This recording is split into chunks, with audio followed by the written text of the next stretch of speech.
Cool. I think it's actually mostly for reference, I've realized. Okay. A lot of the recordings are okay. I'm not going to use them. I'm still figuring out what to do with the sound. Okay. Yeah. I might actually keep the sound and use it more as like textual information. And then at a later stage maybe do like proper recordings of things. I just also need to like figure out Sound equipment. Not, we've got like a handheld sound recorder thing at the apartment, so it's pretty good, but it's more also in terms of what I want the work to say.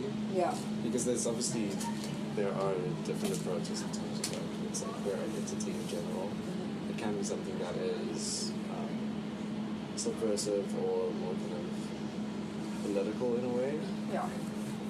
or activist or whatever, which I'm probably not going to go into. Mm-hmm. It really depends on how you frame the work, I guess.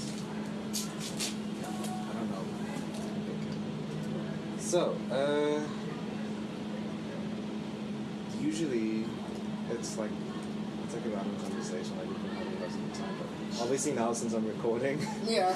it's a little weird, but it's just the way it is. So I'm gonna babble Okay, cool. until I'm comfortable or No you're worries. comfortable.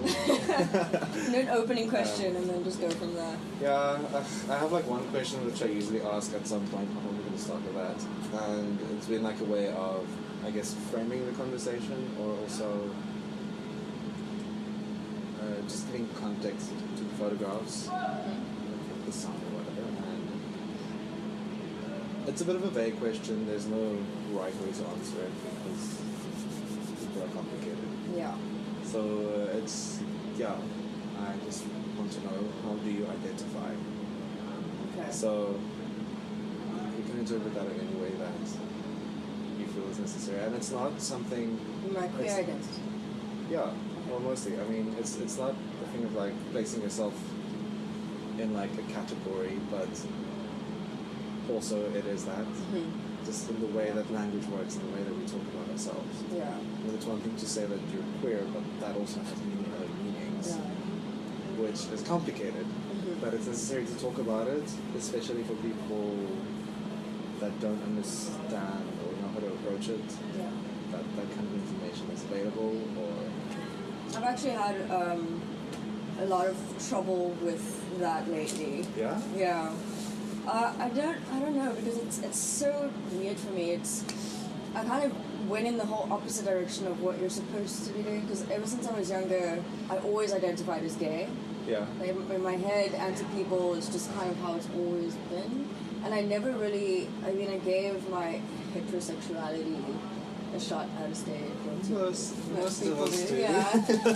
And I just never really felt, I don't know, accurate. So I just kind of always went with gay. But lately, I've felt like I boxed myself a bit too early, and that's why queer. It's good for me because it's so wide and so vague. You know what I mean? But yeah, Vagueness is probably one of the most defining characteristics of queerness. Yeah. Is vagueness, and I think a lot of people are afraid to admit that. Yeah. Because vague can usually be perceived as something that is not good Yeah. or difficult or whatever, and it's not that. I think vagueness sometimes is necessary, where you just be like, well, I'm sorry, I can't give you a straight answer. Yeah. Not pun intended. Yeah. Like, seriously. I am strange and different Yeah. than you are, well, in your eyes maybe, as someone who is necessarily just heteronormative, let's use that term. And it's so It comes difficult along because things, yeah. everyone needs a certain box. You know what I You mean? do, And like, and a lot of people won't like to admit that, but yeah.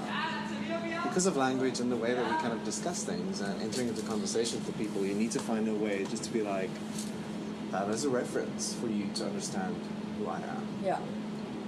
So, I'm doing a bad job at remembering what I'm doing there. But at least it means I'm doing a good job of listening to you. Yeah, sorry, I interrupted you. No problem, yeah. Yeah, but I don't know.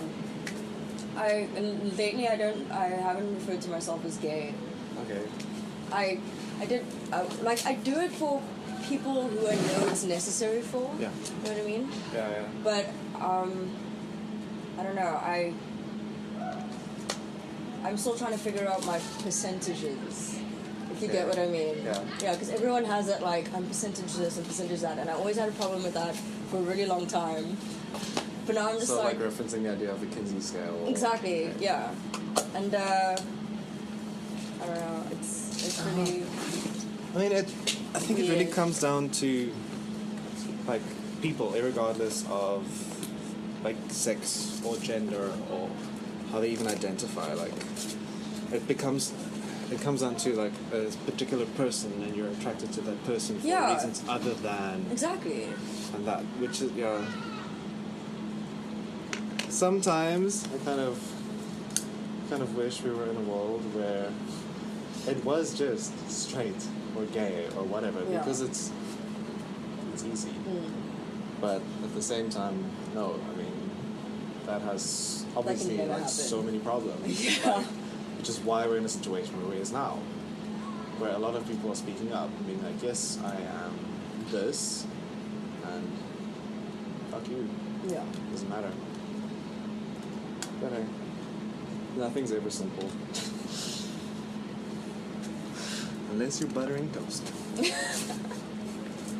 Be careful of the bucket of water behind you. Thank you. Well, that's more than a bucket of water. That's like ashtray of doom. So, basically, as I understand it, you are queer. I am, yes. You're not one thing specifically or another thing percentage-wise or anything. It's just you're queer. Yeah. Cool. You're the first person that I've actually spoken to that can't really define in another way other than queer. Yeah. Which is really interesting and cool. Like, but I prefer that term above anything else. Yeah, I remember.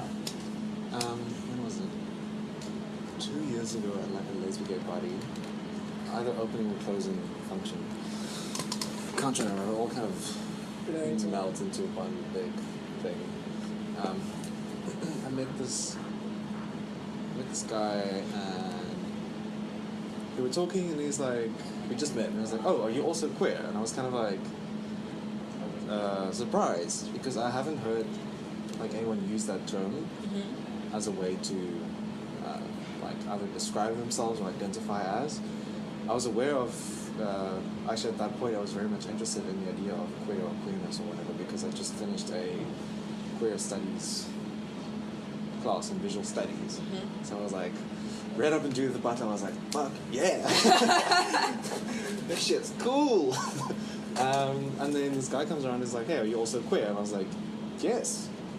But like, hey, I've like, you actually use that as a way of speaking generally. And he's like, yeah. It's like that. I was like, cool, man. Like, I've never heard anyone really talk like that. It kind of like, yeah. It kind of it's like nice to hear. Yeah. It's I find it comforting. Yeah, and it also creates a kind of way for people to relate more. Yeah. Because a lot of the time, I mean, there are like so many stereotypes like of like gay men or gay women or like lesbians or whatever, and they're not getting along. Yeah. Because lesbians are such and such, and gay men are such and such, and because of that, it's like a lot of things. But using this idea of queer or encompasses all of us. Yeah. But I feel like I've seen more people interacting now, like in Stellenbosch in general. Than before. Yeah, no, definitely. The dynamics completely changed. Completely. It's exciting. Like, I mean, I've lived here for 16, 17 years, and seeing how things kind of progress from like one state to like another state, and now something that isn't, it's really uncomfortable. You can't really like put it in a specific kind of like framework, because there's so many different things happening now out in the open, I think. Yeah. More so than what it used to. But it's such a new term for me as well, because I actually said the term to my mom for the first time a month or two ago. Me too, I'll tell you. And she asked me just point blank, because I came out to them in 2012, And she just asked me, like, just to kind of keep current. She's very tall, but she asked me, she was like, so what do you identify as? And then I was That's like... nice of your mother to ask that, though. Yeah. It was like... I want to know, like, I'm interested. Yeah, she knew I came out to them as bisexual because it was sort of the time when I was trying to ease them into it. Yeah. And, so... Yeah. Is this uncomfortable for you? No. I just remember, like, I'm glad I never came out as bisexual and only as gay. Yeah. But everyone has, not everyone, but I think especially a lot of queer or gay men, they go through this stage of being like, oh no, I'm bi. It's like still kind of holding on to this idea of not disappointing your parents because there's still the possibility of you necessarily marrying or exactly. having children. And it's kind of, it takes a while to kind of get out of that mindset. Yeah. But at the time I had a boyfriend, so it would have been very confusing for my parents if I'm like, hey, I'm gay, but you have a boyfriend. I'm like, it's complicated. I don't know. So I told my mom, and she was like, so what do you identify as? And I was like, well, if someone had to ask me, I'd say queer. And then she was just like, Beata, you shouldn't say that word, it's bad. Don't call yourself that, because to them, that's an insult.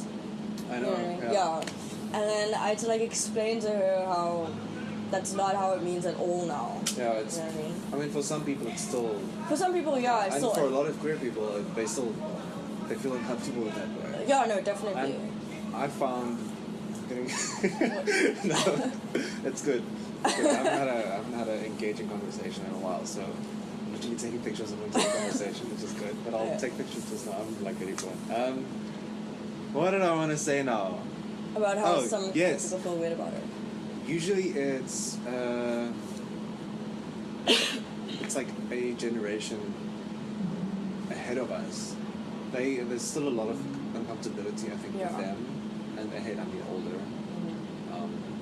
But I feel like a lot of people do have these words that don't, like, with the lesbian community, some lesbians love using the term dyke to explain who they are. Yeah. And I hate it.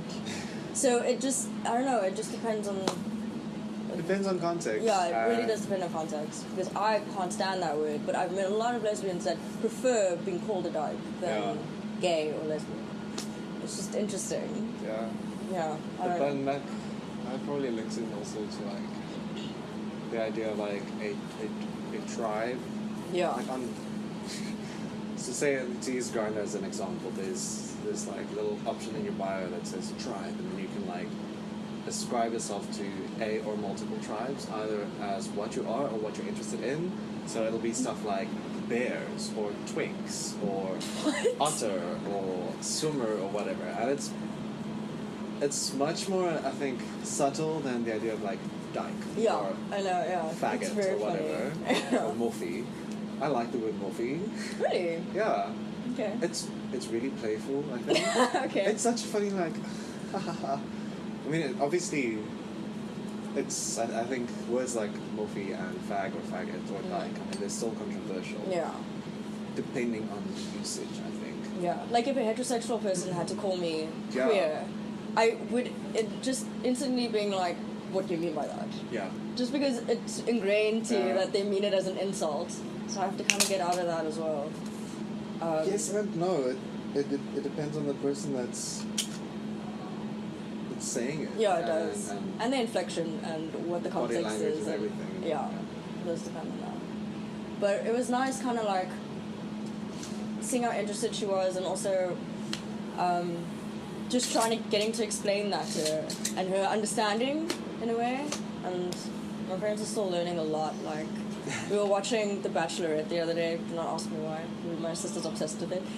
And we were watching The Bachelorette, and we were talking about there's currently a gay bachelor show. Yeah. When it's just 20 men and this one bachelor, and he has to find his match. That's terrible. Yeah, it sounds like a bloodbath, to be honest. Like, yeah. Ew. Yeah. It's ew. And also, what I don't like about that show is that the bachelor is a stereotypical, like, it's a white gay man, but stereotypical to media, what media thinks a gay man is. So media gay man meaning more effeminate or whatever, not like the straight acting gay man. Yeah, like a very buff, feminine, clean cut sort of metrosexual guy. In a way, like I don't know, it's just it's weird. It put me off a little bit. I prefer that in terms of like media portrayal of gay identities. Okay. More so than the idea of like the straight acting gay man. So I don't know if you heard about or watched Stonewall. No. Do you know the history behind Stonewall or whatever? So in New York, I think it's on Christopher Street and Gay Street. So I don't know it that well. Should obviously read up on it, but Christopher Street was known as like an area within New York where gay men hung out. Men went there to cruise. Men went there to find hustlers. There was this bar or gathering place called Stonewall, run by the Russian mafia. Yeah. And the Russian mafia run it because at that time there was still a prohibition on alcohol. I think, yes. And because they were in the illegal alcohol business, they opened up this place that catered for gay men.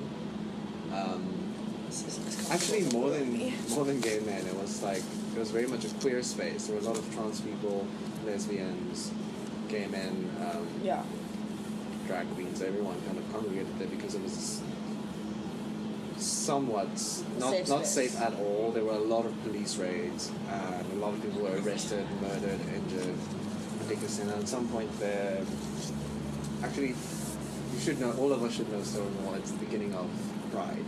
Oh, okay. Yeah. There was a massive riot after a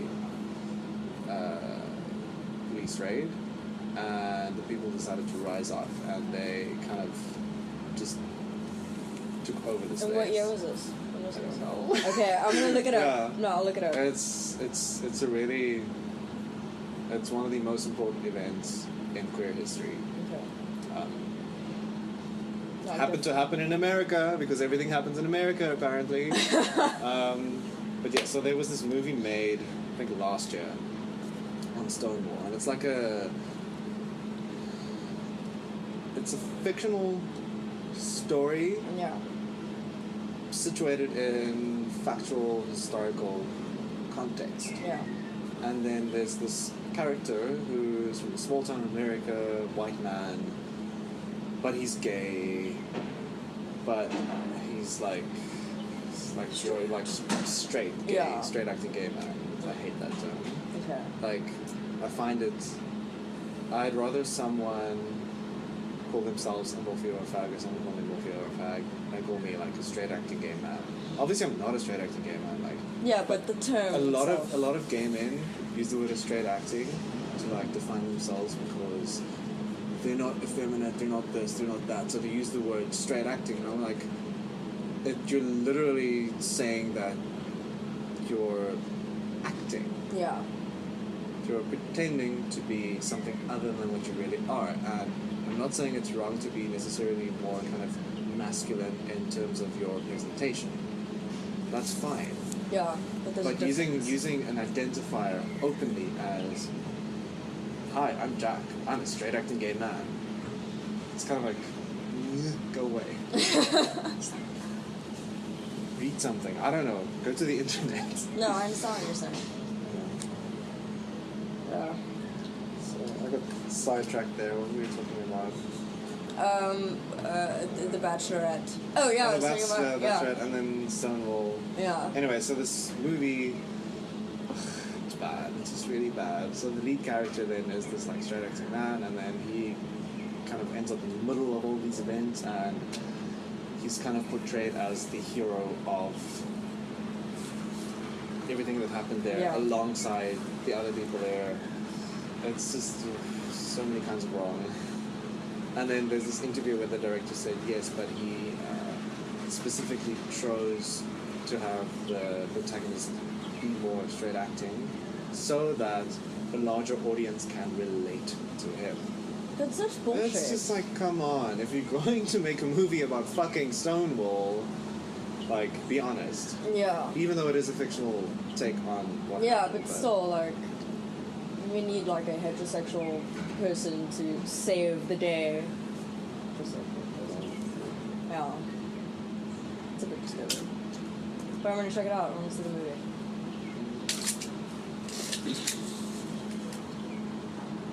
And then, but that Bachelor is the Bachelorette? Or? Well, okay, so because the Bachelorette is on ABC, and that whole network is like American family, wholesome Christian. They will never ever show anything to do with homosexuality on that show.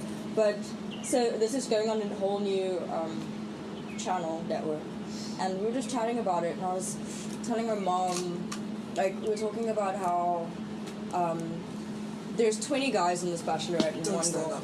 Okay. Don't stand up, it really hurts. There's 20 guys in this Bachelorette, yeah. and I just said to my mom, I was like, statistically speaking, one of those guys was not straight. Yeah. Like, you know what I mean? More than one, but one of them at least is not straight. And my mom's just like, what do you mean statistically speaking? And I was like, Mom, do you know how many, like how many queer people there are? Yeah, like, and it's just like, what, really? I thought it was 1 in 4, so I said 1 in 4. Well, last I checked, it was something like 1 in 5. Yeah. But I think that was specific to, like, gay men or whatever. I don't know, you can't, but it's... Yeah, you can't actually put a number on it, but... Point being, there are enough of us, statistically speaking, that we walk past multiple queer people in the street each day. Yeah. And a lot of people don't want to acknowledge that. Yeah. And then when I told that to my mom, she's just like, what, there's so many, why don't any of them come out? And I was like, Mom, do you remember how I came out? Do you remember what a pleasant experience that was? Yeah. Like, people are too scared. She's like, it's so sad, more people should come out. And I don't know, it took my mom 4 years to kind of know my dad more, but like, going from not knowing anything to asking questions and wanting to understand is really nice, and it's making me more secure in like my own identity, knowing that my mom is and my parents are so willing to engage, find out. I don't know. That's really cool. Yeah. But it's interesting. How old did you mean when you came out? I was 18. I was 18 in first year. Brave. It's just it was about 4 months before my 19th birthday. I'm sorry, this is a little awkward. No, it's cool. Close to this. No, go ahead. But yeah, it was done on impulse, and I tried not to think about it before because I knew that I would have shut it out. There's a lot of wood. Part of the reason why I don't like the word dyke is because my dad, the first thing he said to me after I came out was, because a few weeks before that my mom asked me if I was gay out of the blue, and I lied. And then the first thing my dad said when I came out was, I can't believe my beautiful daughter's a dyke, and then walked out. And then, so it was quite like intense for me, so that word brings up bad feelings. But no, it was kind of good, like, I mean, at that age, I didn't know anything, you know what I mean? I met a girl, fell head over heels, and I was like, I'm telling my parents, without thinking it through. And then, it kind of just spiraled. Like, my dad kept talking about it like it was a disease. And not sort of like a disease, he kept saying, like, nobody in the family has this. Yeah, exactly. And using words like that. And, and you're 18, you don't know, you're not old enough to make this decision. And, like, all of these things that my dad told my mom that I'll only be ready to know when I'm 30. So I should only tell him again when I'm 30 because then I'll be old enough to make this decision. That's what my mom told me. And it got way better after he met Shelley, because Shelley and I started seeing each other, and I didn't tell them, obviously, because I wanted to wait until about a year to make sure that it was concrete before telling them something that wouldn't last. And then my sister, I don't know, mentioned that I was seeing someone, and at dinner my dad was like, so Beata, are you in a relationship? And I was like, abort mission, abort, leave, don't say anything. And they were very chilled, actually. like, in a way. My dad still has trouble with calling her my girlfriend. Okay. But the fact that he acknowledges That she exists and I'm seeing someone I'm in a relationship, which is a step. Yeah. He got Shirley's name wrong the other day, which was very, very funny. He called her Shirley. Shirley? Callie. No, he called her Callie. Which I found so funny. And Shirley just, like, it didn't even acknowledge that her name was wrong in that sentence. And Okay. I was like, no. Not like that. No, yeah. So, how long have you and Shirley been together? It's a lot. Officially, 7 months this month. Unofficially, 10. Okay. Unofficially, get into, 2.5 years. So it's complicated. Any relationship is complicated. I find it ridiculous that people can be like, on this day we got together because I asked them out. And I'm like, no, that's not how it works. It's really organic or whatever. Like, I'm bad. I can't even tell you the exact. I can't give you a date. I know it's like in August, possibly September somewhere. I feel like the month is where really we like kind of started like really seeing each other. Yeah. He knows. He keeps a diary. Like he writes a lot. He also keeps a diary.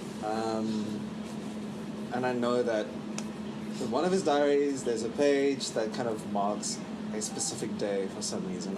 We did something that day. Mm-hmm. I don't know what we did. It's probably like the first time we like really spent a lot of time together or whatever. Or like the first time we kissed. I don't know, but I know it's there somewhere. Some significant thing. So like every year around this time, I'm like, I don't know. What do I do?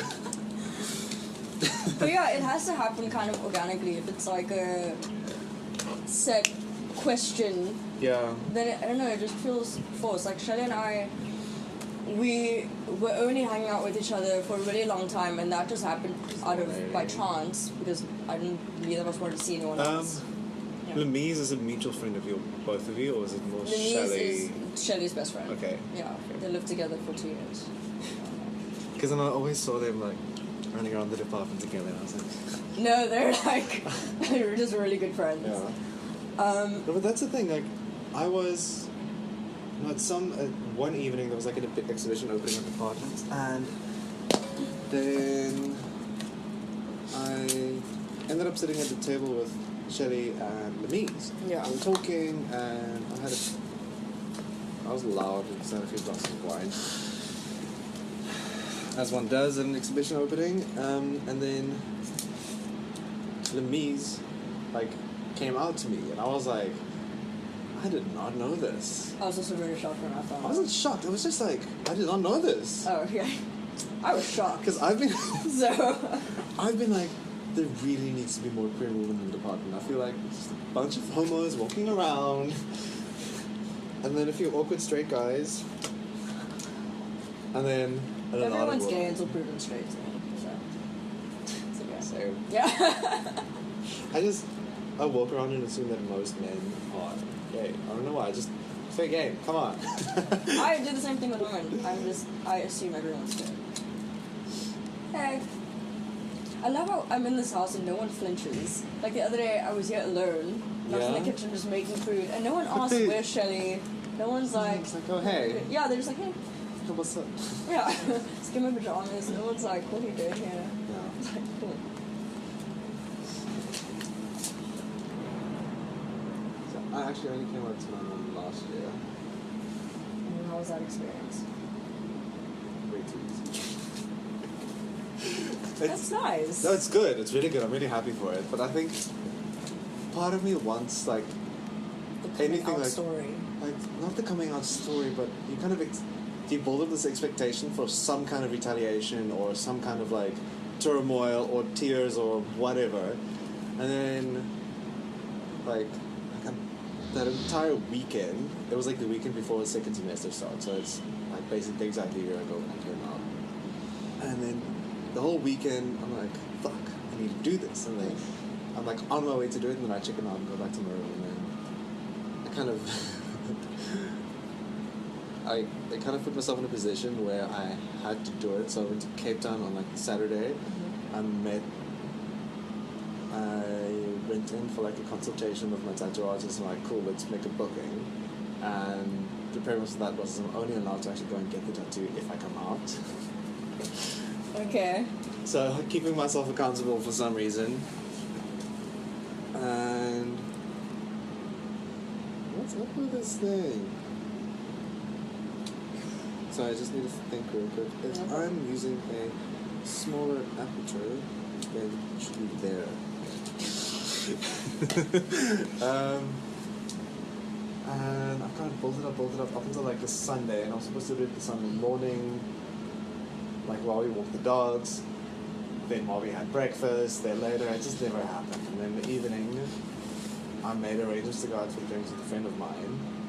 And I was like, well, it's now or never. So I like walked to she was sitting at the fireplace in her like pink pajamas, doing like a crossword puzzle. I walk in there and I'm like, okay, so I have to tell you something. Like, everybody has this, like the same rhetoric that they use. Yeah. I came out and she was like the whole week she's like, oh, okay.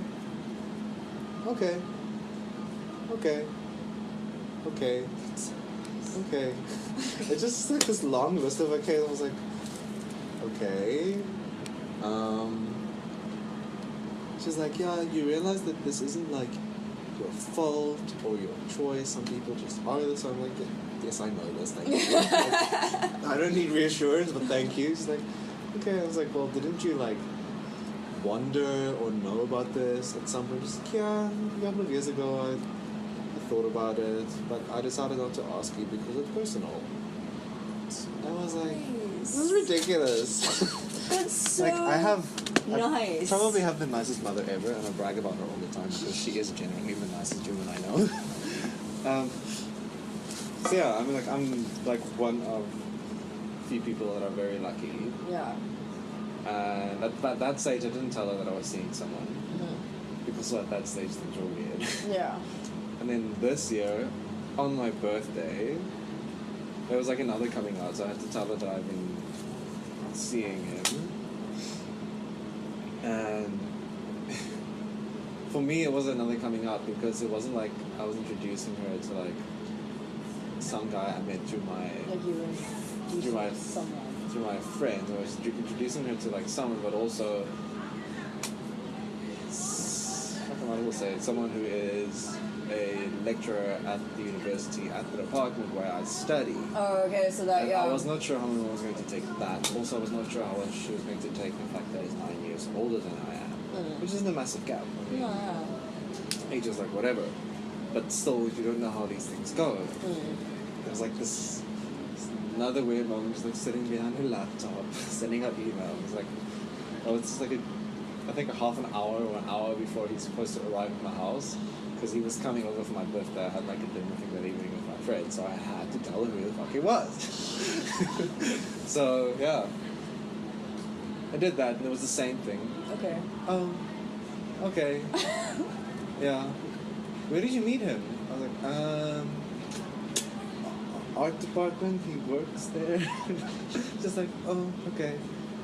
And then I just was like, but this isn't just like a weird random silly thing. Like we've actually been seeing each other for like 3 years and then I ran away. Almost 3 years.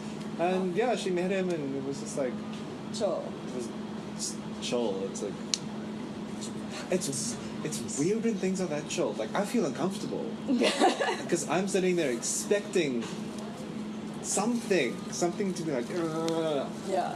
And then it's just okay, and then I know I should be really happy. Yeah. But I'm just like, okay. Guess you just move on from here. Well, at least you didn't get a coming out hard drive, which is what I got. Yeah. So, like, my dad got me a hard drive after I came out to kind of say sorry for the way he acted. But it's because my dad's not good at apologizing. When you said hard drive, I thought that it was like a hard drive loaded with like videos and stuff that you have to. No, my dad, he's not good at. He's a very proud man. I get that from him because I'm also a very proud person, and he's not. No worries. And he's not good at apologizing. and especially when he knows, well, he's not really apologizing when he knows he did something wrong. And most people are. yeah, and the morning after I came out, my mom took me to breakfast. My mom's the complete opposite. Like, let's talk about this, let's sort it out. My mom took me to breakfast, and we had like this long discussion about it. And then after breakfast, we're getting into the car. My dad calls me. This is after like a massive fight, tears, of like 4-hour conversations. My dad calls me like nothing happened over the phone. He's like, "Hey, Beata." I was like, "Hey, Dad." He's like, listen, I'm at the store right now, and there's this hard drive that's on sale, and it's really nice, and it's better than the one you have now, and I'm thinking I want to get it for you. Do you want one? I was like, "Dad, I already have a hard drive. Like, it's fine." Yeah, and he's just like, anyway. "Yeah." He's like, "I'm gonna get it for you anyway." And then I told my mom. My mom's like, "That's him saying sorry." And I was like, "So I had this coming out hard drive, this brand new hard drive." What color was it? And What color was the no, hard it drive? was the Just store, like yeah. But it was like so weird, and the entire time I referred to it as my coming out hard drive, which was very funny. Even to my Does sister. he actually, or do you refer to him? I referred to my sister knows, and I was like, "Well, my coming out hard drive, here you go." It's cool. Yeah, it's like, whatever. Yeah. But I guess it was nice. Like, I've learned how to speak Dad over my last 22 years. But yeah. I kind of like that I had, like, that kind of experience there. Because with my family, like, we talk, and it's an open family to talk, but nobody really talks about the real shit, you know? It's the same in my family. Like, we're really close. We have 4 kids. My sister is married. She's got like 2 kids of her own. My brother's married. He's also got 2 kids of his own now. And yeah, we're a big family, and we're like really close. Like, we spend a lot of time together. But no one really, like you say, talks about these kind of things. Yeah. Like, I'd love for my mom to come up to me and ask me like a bunch of uncomfortable questions because I'm the gay one, because I'm the one that's different. But I think she's probably so used to like me being the odd one out. And she's just like, you know what? As long as, don't die. Yeah. Don't do drugs, don't die. That's all you gotta get. Like, don't die, don't do drugs, don't be a dick. Yeah. But I'm also like the odd one out in the family. Yeah, I like being the weird one. Yeah. It's kind of, I like pitching up at a family event, like extended family event, and knowing that I'm the one that's different. So does your extended family also know? I have no idea. I actually only came out to my mom. I was like, she was the only one that I felt necessary to tell. Mm-hmm. I mean, like my brothers and sisters, they know. Yeah, you Like, still there's no need to way say of them it. not knowing. Yeah. Like, I think it was like 2 months or 3 months after I came out, I went out in town with Willie and Alan's and a bunch of his friends over his birthday. Mm-hmm. Everyone in drag. It was my first time in drag, and we were in town, and I had a lot of fun. It was really cool. Yeah. And like the next day, to be funny, because I said like a weekend before that, my sister sent a photo like our family WhatsApp group of like,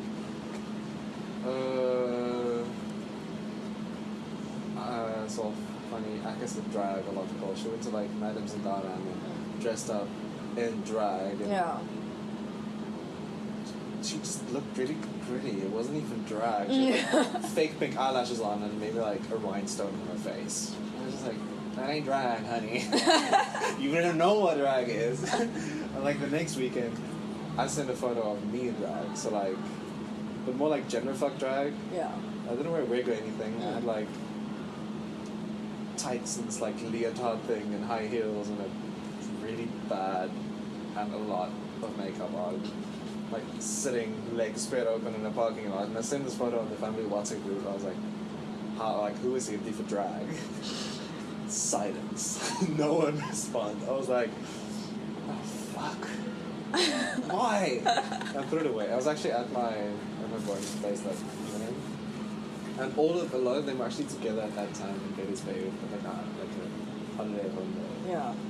And then like only later the evening, like some comments started coming in, but from like my sister's side, it wasn't like really negative. It was just like uncomfortable, like why, like ha ha ha ha ha. Who did your makeup? I was like, obviously me. Yeah, who else? My brother's wife, she loves it. Like, she gets a kick out of every time I do that. So I do just send her pictures. She's like, oh, how were the heels? Fine, easy, I hurt, but whatever. So it's kind of, it's funny doing things like that and making them aware of it and seeing how uncomfortable they get. But then at least they know. Yeah. And it's nothing that they've like brought up again. My brother got a fright apparently because he saw the picture while he was with his wife, and he was like, "Yeah, he's hideous, like Fricky." Well, they call me Fricky because my first name is Theodore. Okay. It's really annoying. I can't stand it. And he was just like, I don't know what to do with this. I feel uncomfortable. Yeah. And my brother's wife, she laughed. She told me, like, you freaked out. Well done. Mission accomplished. Nice. Yeah. So yeah, they probably know I'm gay, even though I haven't told them. So, and my extended family, I have no idea. I just kind of accepted that everyone knows, and I'm just going to be comfortable with myself. Like, you don't have to tell everyone. Actually, Yeah. I think that's a thing that personally I think a lot of people should realize is when you come out, you don't have to come out to everyone. Come out to the people who are actually important. But coming out is like a whole different topic. It's not like... Yeah, it's difficult because it does depend on one's family. Because like the only condition my parents gave me was that my gran can't find out. Okay. And because I think it would literally kill her, and I don't want to be responsible for that. No. And like my family is like Simdalan. One person knows, and everyone knows. So only my parents and my sister know. And I'm so scared of one of my cousins finding out. I don't mind if they know personally, but I don't want to divide the family because half of my family is very homophobic, like openly homophobic. And so if they find out, I don't think they'll talk to my parents, you know what I mean? And like my mom's very close to her sisters, and I don't want to like push a divide because of me.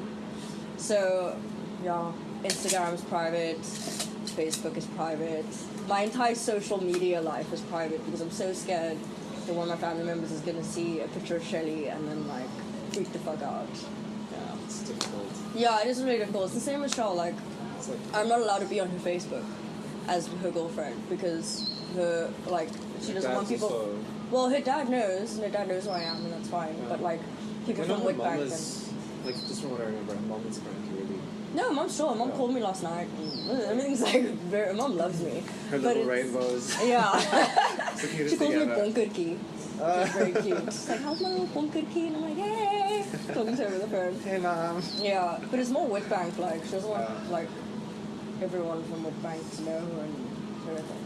I know she doesn't care, but it's also her mom. Like we're mostly just doing it because of our parents. And I told my mom like one day I'm gonna crack and I'm just gonna come to Christmas being like, pew, yo. What's good? Yeah.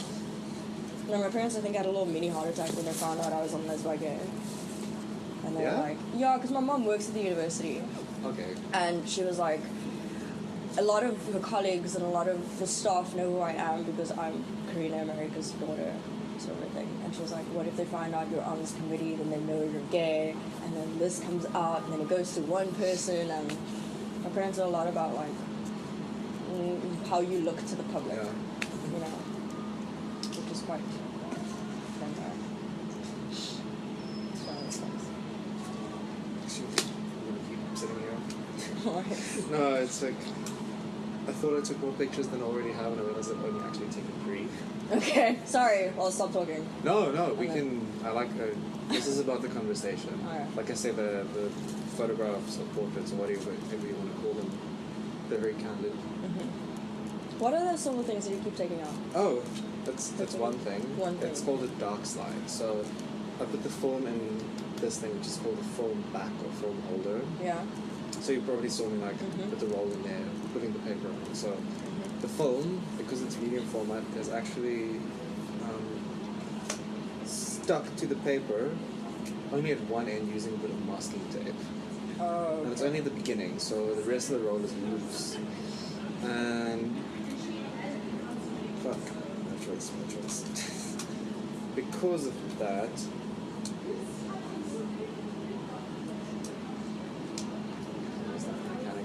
so that's how big the photographs are that I'm taking. The actual negative is that size, which is really nice because I get a lot of detail.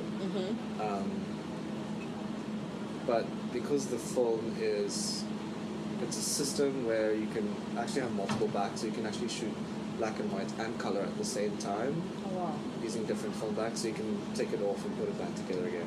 But the dark side needs to be out if I want to make a picture, obviously. Yeah, it's just, it's a process. Okay. Wait. Check something. What's the time on? It's 1. 10, yeah, almost 1. Okay. You might need to do this in 2 sessions, if you're okay with that. I'm totally down. Yeah. I just I need to keep it like 1 roll per individual that I work with. Yeah, no, I'm sure. So, and I don't think we have time. Unless I start photographing quicker, but I find that the conversation really guides the photographs. Yeah. And if I'm shooting slower, it's going to be distraction.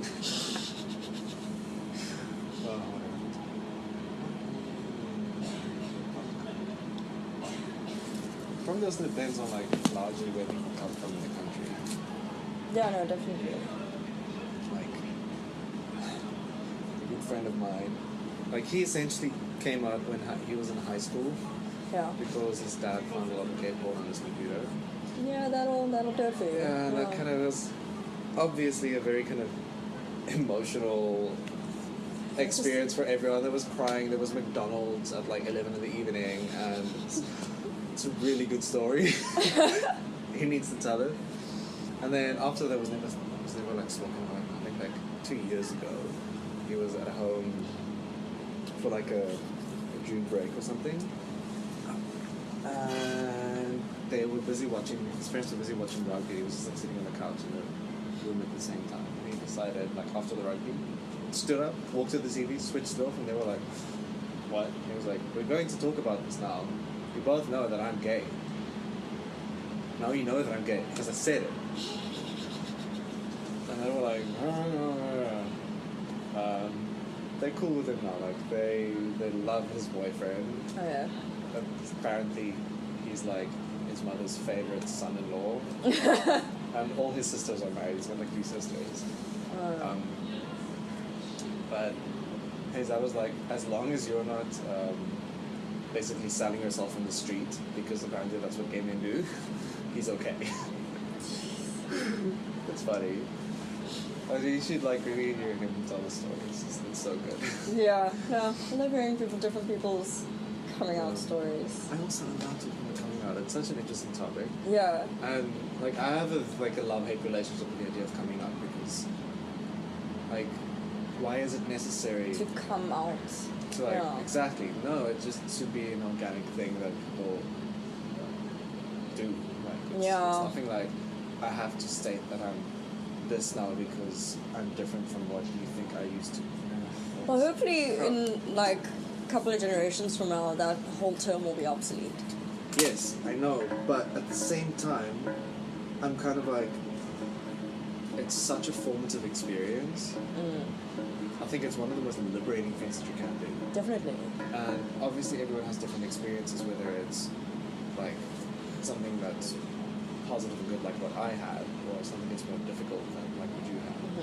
But I think it's something that it's really good to go through, but at the same time we shouldn't have to do it. Yeah. But it really does, it helped me a lot. It shapes you. I'm so much more of who I am now. Definitely. Yeah. I've also become a lot more confident after coming out. Way more. But I think for me, a big part of that was also starting to do drag, just for the fun of it. Yeah. Because I'm not seriously, I love drag and drag related things, or whatever, getting into it and going out and stuff. But it's not something I do seriously. It's for fun. But that experience of being so visibly different in a space so liberating because it's empowering. Because you have control of that space because you're the one that's different. You're making everyone else and you're claiming it back, which is really nice. And I think shame. I think there are a lot of people that get into drag and then they feel like uncomfortable because, oh no. Yeah, why is everyone staring at me? It's like, you look fucking weird. But I'm thinking, great. I have a visual studies essay to do for next week on subcultures, and I'm thinking about maybe doing drag culture as my topic. I'm not sure yet. I'm still figuring it out because I also find it just fascinating. I love it. Yeah. It's so nice. And the best thing about it is it's light. Yeah. It is a mockery. It's taking gender, or the idea of gender, and exaggerating it. Yeah. Or turning it on its head, and turning it on its head. Yeah. Its head doesn't matter. It's so much fun. Like, I feel like everyone should do drag at least once.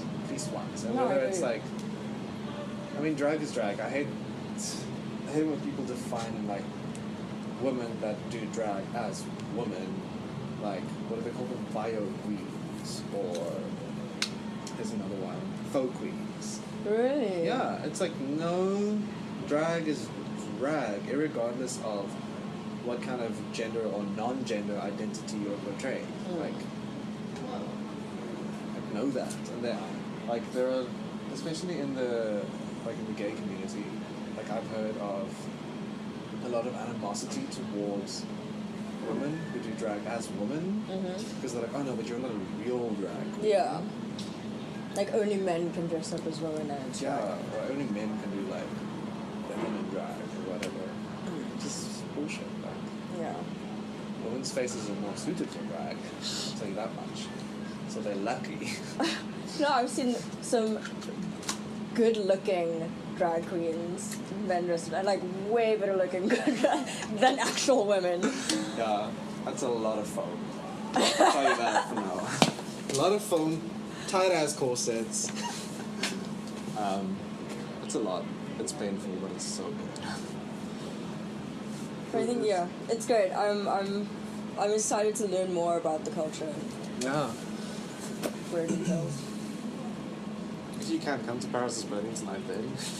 I'm working. Oh yeah, you told me. What's it about? So, I haven't seen it. I can only tell you what I've heard. Yeah. It is.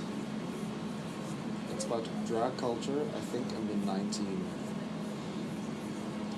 70s, 60s. I'm not sure when. Okay. It's in America. Of course, where everything happens. Yep. And I think it's a documentary of some sort. Okay, perfect. Did you get it at Paul? No, actually, my friend Peter has it, so he's going to bring it. Okay. I can pass it along to you. Yeah. Also, I need to get it from him. But there's like this thing. I think the idea of like the pageant system kind of developed out of the drag ball, where it was these. So I understand of these like events where just a lot of people came to drag, and that was also a safe haven for a lot of trans people because drag was a way of expressing their true identity at that time because it was a safer space. Yeah. It was more accepted in that area, but it was seen as drag. I'm talking very like. No, I understand what you're saying. Anyways, so yeah, it's on like these drag pageants, and a lot of drag culture now is very much influenced by those drag balls, and like the language that they use, how they talk, how they dress, certain terms and things like that. It all kind of originated there, and I think it's also the origin of voguing. I think. Okay, I definitely want to see this. Do not take my word on that. Very cool. I definitely want to get a copy. If I'm going to do the paper on this, I should definitely watch that. Yep, it's the time. It's 1 now. How am I shooting so slow today? I've only shot like 4 frames. It's okay. It's okay. Yeah. We can keep talking. I have to be off by like 1:30. Yeah. Yeah. I'm not saying I need to go get some other stuff done.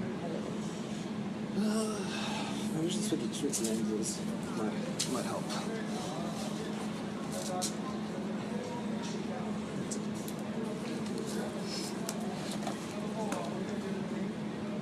So, oh wait, you're doing visual studies now. Yeah, first year. How is that? So, It's I love the subject. I think I'm actually I'm pretty good at it. Like I'm really enjoying what I'm learning. you already know how to write an essay, so Yeah, well, it does help. So yeah, I like the topics and the assignments we've gotten is really, really nice, and I really like the modules that we're doing. Some of the comments that the students make are very bad, and they don't know a lot. But yeah, no, I'm enjoying it. Like we're doing the outsider now in subcultures. Who's teaching that? On now. Okay, cool. Yeah, we had it for the last module as well, and it went. I don't know. We had it for the me. She's really interesting. She's really smart. And obviously, she knows exactly what she's talking about, but I just don't like the way she lectures. Much better than when you started out. Really? Yeah, like a lot better. I find that very hard to believe, but yeah. So I had her this year for still processing. Anyways, but still developing. Wow, that's nice. All you can see is my hair, but Yeah, I'm hoping some detail will come out there because I try to overexpose it so that the light, but clearly I'm not that experienced with this camera. There's like this weird thing of like how you need to do the settings or something in your mind.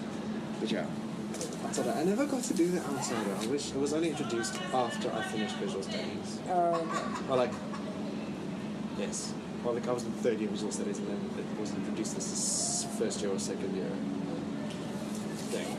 But the thing that kind of puts me off is that, like, the way that she teaches, she uses a lot of academic language and a lot of like big terms, and she's teaching first years. Like I'm okay with it you because can understand I'm it. used to it Yeah. by now. It's my 5th year at university, but like it's coming. Like I made some friends in my class, and speaking to them, they don't understand what the fuck is going on because she's using such big words that they've never been terms that they've never been introduced to. And she doesn't really explain the terms. Yeah. So I'm fine. Like I'm catching along. I know what's going on, but they don't know what the hell's going on. So yeah, and they're finding it very difficult to grasp the term outsider. Like they don't know. Yeah. They think Lady Gaga is an outsider. You know what I mean? No, like she's like on the inside of the inside. yes. So they don't know what. Like they think if you just dress differently, you're an outsider. Exactly, and they don't understand that it's like bigger than that. But yeah, it is very like interesting. Sorry, plant. But there's a lot of you. I need to be on this side. But yeah, I'm really enjoying it. I'm not gonna stand it though. No, a lot don't. of cigarette butts. Yeah, and also it's very deep. Yeah, I can see so. I'm not gonna.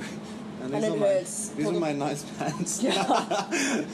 From someone who's walked through these bushes before, it's not fun. Why? Shirley once dropped her pack of cigarettes, Oh, no. and then I was trying to be gentlewoman, and I went inside and I caught That's it. nice. I'd be like, you know what, you're better off without that. But you also smoke, so you're probably like, that's half of that pack is mine. I need it. Yeah. There it is. Yeah, no, I really like Stella. Yeah, we Yeah, got she's intense though. She is intense. She's a little bit scary. Intimidating. That's fine. Intimidating. But still, like I adore Stella. But every time I have to speak to her, I'm kind of like, I'm so scared I'm going to say something wrong. Like, I'm going to sound stupid or something in front of the thing her. with Stella, like, her mind is like running Yeah. constantly, and it's so quick that the moment you say something, she already understands completely what you say. Everything what's good about it, everything what's bad about it, will call you out on everything that's bad about it, and essentially be like, well, actually, really, you need to just go do bye bye now. Yeah. And you're like, Just read it's more. like, bye. But she's amazing. Yeah, we have a next module as well, like romantic. Ooh, that's fun. Yeah, Shelly also said it's a Fun. really, really nice module, which I'm so excited for. Like I got to write with one of my favorite romantic painters, Oh yeah, who? Caspar Friedrich. Oh, okay. He's like one of my favorite romantic painters. Don't know why, but he is, and I'm like on the verge of falling. But it's okay, because I'm gonna get enough pictures. It's also nice because like we delved into this sort of in my music. Oh yeah. Yeah. I spoke to someone like a couple of years ago, and they said you're doing, or like they did like romanticism of. Yeah, but we Something. focused on obviously music aspect of it, but I had to do a paper on romantic artists as well and painters. So I know the basics. So I feel like I'm gonna be okay in that module, but we'll see. I'm just more excited about Stella lecturing than anything. Yeah. So Simeon has a That's good. massive crush on her, so it's also very funny, like talking about Stella in front of him. Yeah. Simeon in third year. Yeah. Oh, he's also Graphic CD design, now. yeah. I feel like everyone has like a weird crush on Stella. Yeah. Pretty much. She's that lecturer in your department. Well. Well, okay, one off. Well. Yeah. Wrong person to talk about that too. But anyway, that's cool. Keep forgetting. I forget most of the time. Because he's not a lecturer to me anymore. Like, Yeah. it's not what he is or what he does to me. So. When is he coming back? He was supposed to teach me this module. Yeah. Yeah. Actually, he's on sabbatical this year, which is why he's not teaching anything. But currently he's in Vietnam on holiday. Must be His nice. family, really nice. Yeah. I know, hey? And he's coming back the 20th of August. And then I think he's here. And then he has to do, I think he starts work again later in the year for like a little bit. But then, yeah. Okay, cool.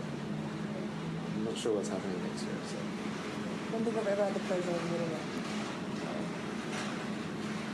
No, you're only doing visual studies now. So. Yeah, so I've heard a lot about him, but I've never met him.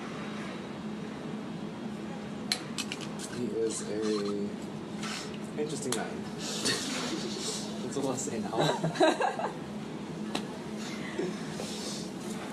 Oh. Okay.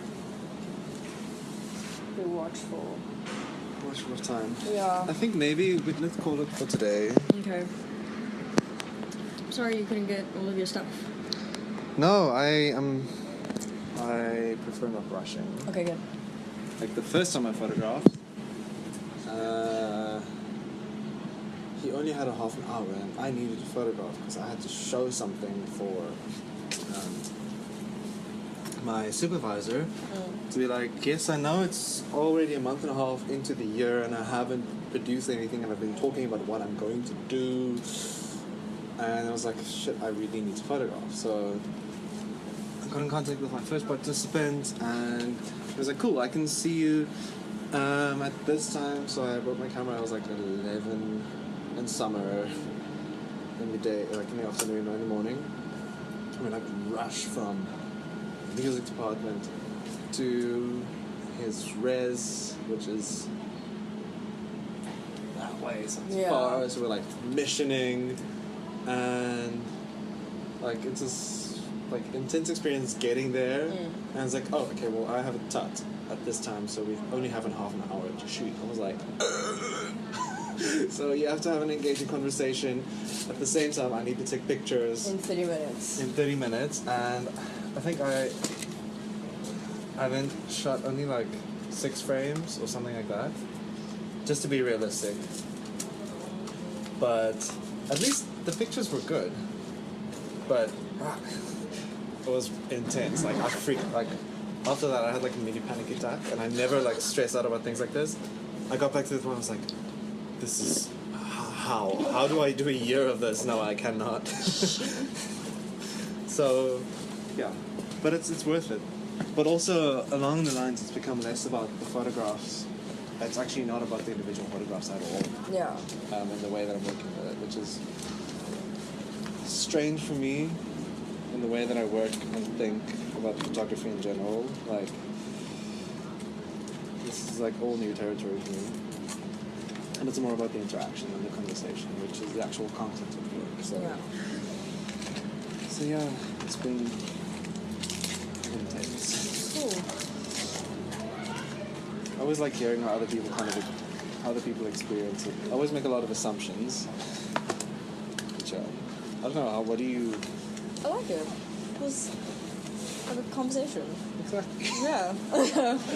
Which is, it's always like a weird thing to describe to like new people, like what we're going to be doing, because you can't really like...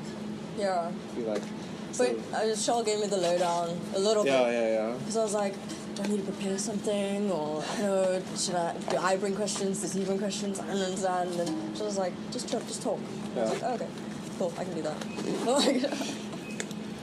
It was actually really awkward for me, like, shabby. Why? I don't know why, it's just like... I think it's also because maybe she has like, in my experience of Shirley, she has a very particular personality. And...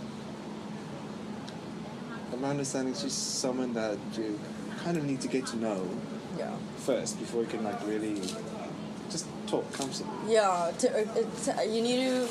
She's easy to talk to, but like you need to get to know for her to open up, like open up.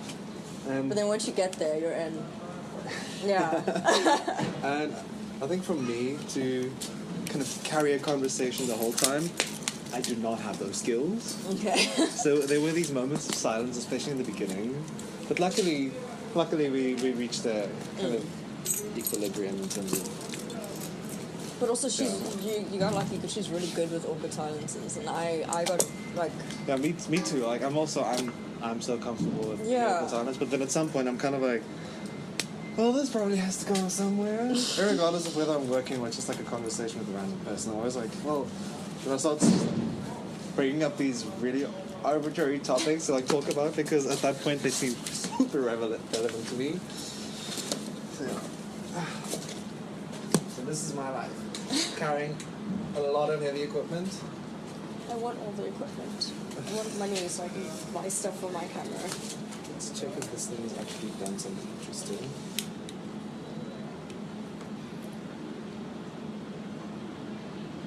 Still showing up slowly. Forget that. I'll send you I'll send you a picture. Okay, cool. Please do. Is it cool if I let you out? I just have to go and run upstairs and do some things. No worries. Thank you so much. No. Just let me know when you want to get together. Should I lock this? No. Yeah, it'll probably